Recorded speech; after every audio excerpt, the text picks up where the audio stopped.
पालघर जिल्ह्यामध्ये प्रामुख्याने डहाणू तालुक्यामध्ये जी ढगफुटी झाली 28 तारखेला संध्याकाळी 6 वाजता आम्ही 3-4 गावामध्ये आम्ही भेटी दिल्या। त्या गावांमध्ये घरांमध्ये 5-5 फुटाचं पाणी त्या ठिकाणी आलं होतं। लोकांच्या साठवणूक असलेलं अन्नधान्य नाश झालेला आहे।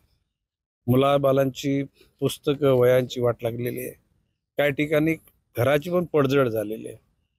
मोठ्या प्रमाणामध्ये लोकांची पिकाची नासधूस झालेली आहे आणि म्हणून माननीय जिल्हाधिकारी मोदी यांच्या नेतृत्वाखाली या सगळ्या गोष्टीचा पंचनामे होऊन त्या ठिकाणी शासनाला तो अहवाल सादर केला जाईल आणि एकूण कोणालाही त्या ठिकाणी वंचित न ठेवता सकारात्मक भावनेतून त्यांना मदत करण्याची भूमिका आम्ही ठेवलेली आहे।